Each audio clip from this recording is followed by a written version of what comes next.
This happened during a period of my life where everything felt temporary. I was 23, freshly out of college, back in my hometown longer than I'd planned. The idea was simple: save some money, help my mom out, figure out what came next. Like most people in that in-between phase, I took whatever work I could get. Nothing glamorous, just enough to keep my bank account from flatlining. That's how I ended up working nights. It wasn't even a bad job, honestly. Quiet. Predictable. I sat alone most of the time, scrolling through my phone, listening to podcasts, occasionally standing up just to remind myself I still had legs. I liked that no one bothered me. After years of group projects, roommates, and constant noise, the silence felt earned. The building itself was nothing special. An older place on the edge of town that most people passed without noticing. Beige walls, flickering fluorescent lights, that faint smell every public building seems to have no matter how often it's cleaned. I'd been there plenty of times before I ever worked there, back when it served a more normal purpose. Now it mostly existed in the background of people's lives. My shift started at 10 p.m. and ended at 6 a.m. That was the first thing people commented on when I told them about the job. Why overnight? Isn't that creepy? Nothing good happens that late. I brushed it off. I'd always been a night person anyway. Less traffic, fewer expectations. The world felt more honest after midnight. For the first couple of weeks, everything was exactly how I expected it to be. I showed up, clocked in, did my rounds, and kept to myself. Occasionally someone would come in late, but it was rare. Most nights passed without a single real interaction. Time moved slowly, but not unpleasantly so. Then there was the rule. It wasn't written anywhere. No sign. No mention in the employee handbook. The guy who trained me just said it casually, like it was common sense. If anyone shows up after 1:30, he told me, don't let them inside. Doesn't matter what they say.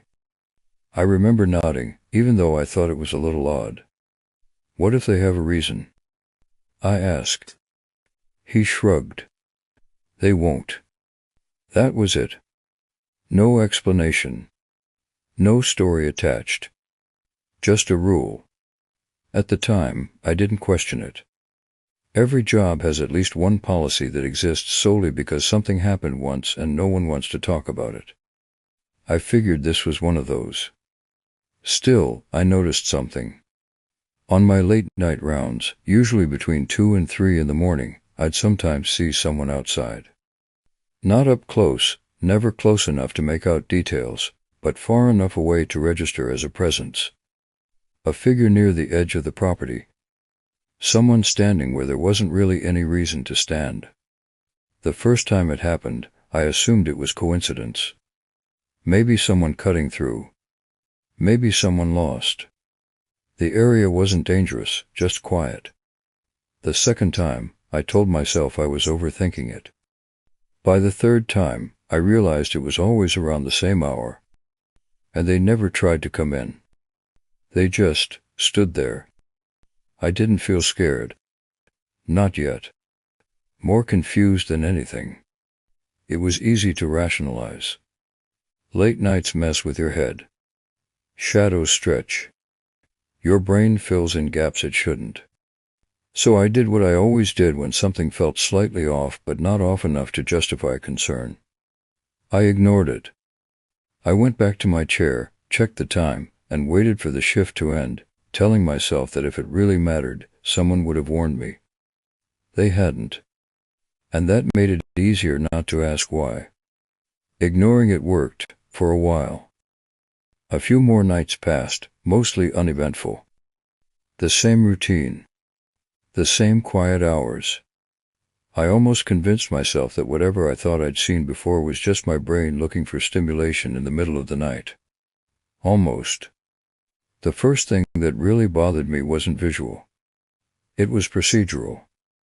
I noticed that the exterior lights on the far side of the building were being shut off earlier than scheduled. At first, I assumed it was a timer issue. Old building, old wiring. Stuff like that happens.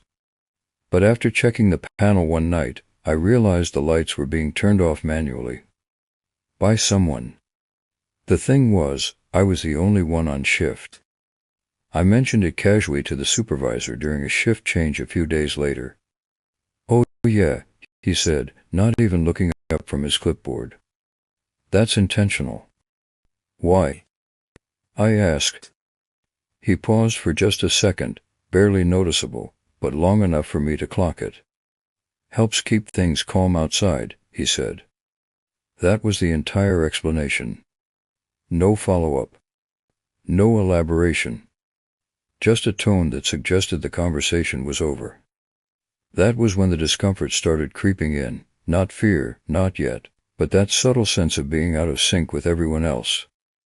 Like I was missing context everyone assumed I already had. A few nights later, I saw the figure again. This time, closer. Still not close enough to identify, but close enough that I could tell they weren't just passing through.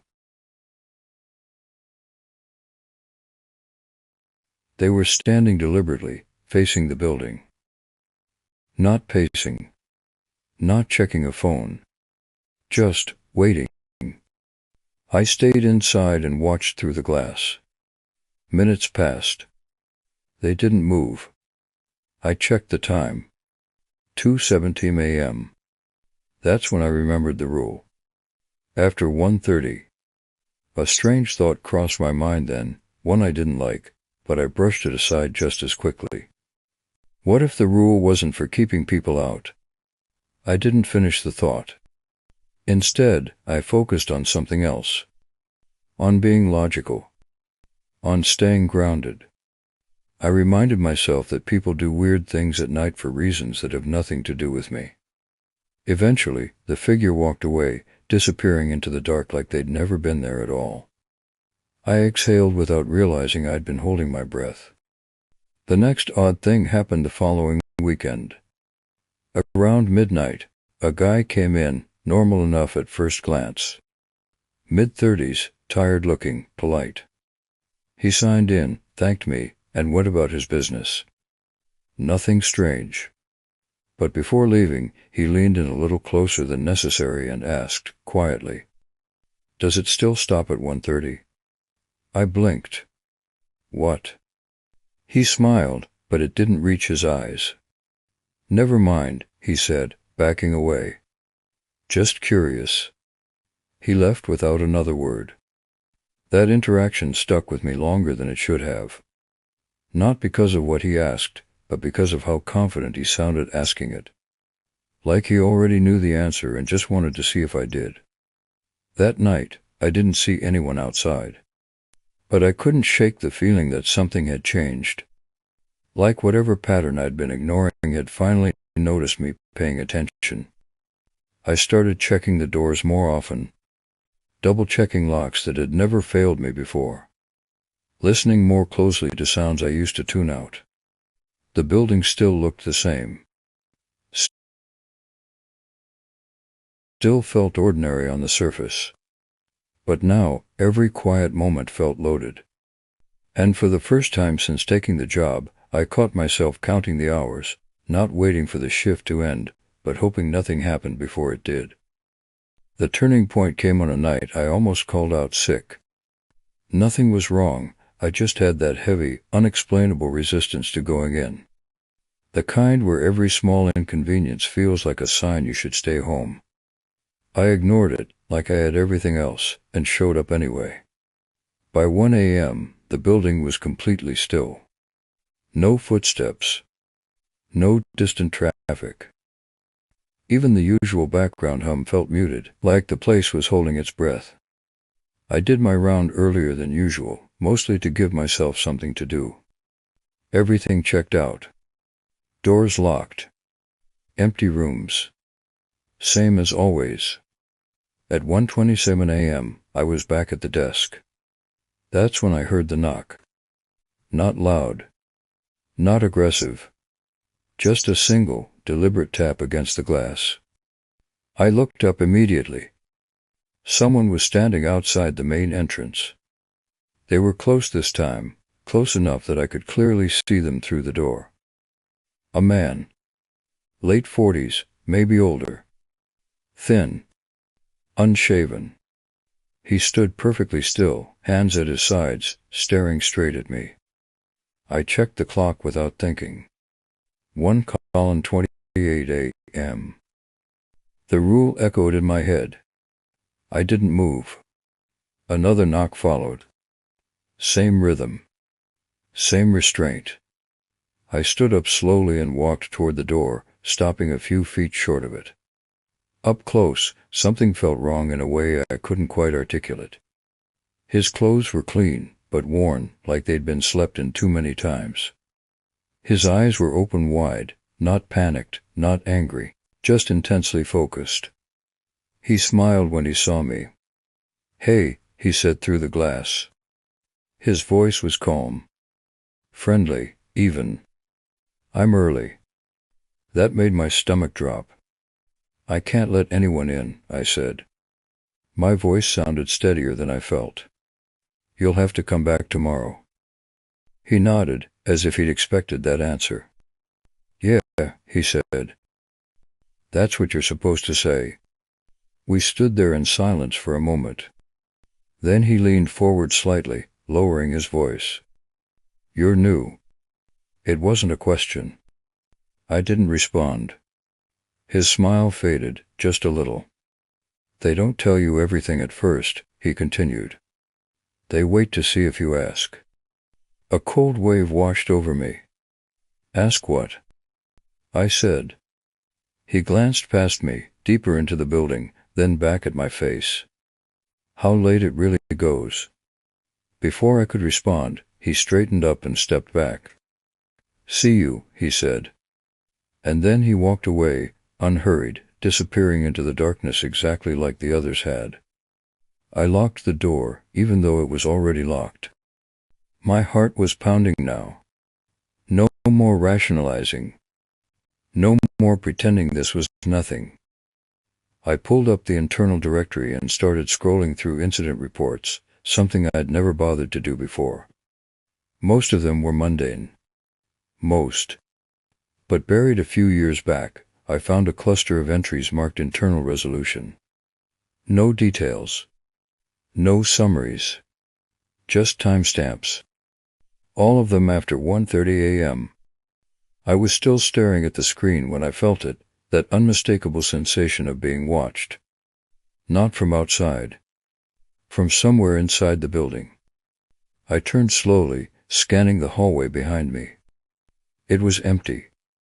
But I couldn't shake the certainty that I'd crossed some invisible line, not by letting someone in, but by learning enough to be noticed. The rest of the shift passed without another sound. When 6 a.m. finally came, I didn't wait. I clocked out early and left without looking back. I didn't sleep that day. And I didn't come in the next night either. I didn't officially quit. I just stopped going. No dramatic call. No explanation. I ignored the messages at first, then blocked the number entirely. A week later, an envelope showed up in my mailbox with my final check inside. No note. No request to return my badge. Nothing that suggested they were surprised I was gone. That part bothered me more than anything else. For a while, I told myself I was being paranoid. That stress and lack of sleep had gotten to me. I tried to fold the experience into something manageable, just another weird job, another strange chapter one could eventually laugh about. But small things followed me. If I stayed up too late, I'd catch myself checking the time, always bracing when it crept past 1:30. When I walked past buildings at night, I paid attention to where the lights cut off, where the shadows got thicker. I started noticing how many places quietly stopped being public after a certain hour, without signs, without announcements. A few weeks after I quit, I ran into my old supervisor at a grocery store. I almost didn't recognize him without the uniform. He smiled when he saw me, like nothing had happened. Like I hadn't vanished mid-shift one night. "Hey," he said. "You all right?" Yeah, I replied. I just found something else. He nodded, accepting that answer a little too easily. As we were about to part ways, he added, casually, "You did the right thing, you know." I froze. About what? I asked. But he was already walking away. I never went back to that part of town after that. Not during the day. Not even out of curiosity. Some places don't need to be revisited to prove they were real. Every now and then, I think about the man at the door. About how calm he was. How confident. Like he wasn't trying to get in, like he was checking whether I understood my role. That's the part that sticks with me. Whatever happens after 1:30 doesn't feel chaotic. It feels organized. Routine. Like something that's been happening long enough for everyone involved to stop questioning it. Except the new people. Except the ones who noticed too much. I still don't know what really went on in that building. And I don't want to. Some answers feel less like relief and more like invitations. All I know is this. Every rule exists for a reason. And if no one explains it to you, it's probably because you're not supposed to stay long enough to ask.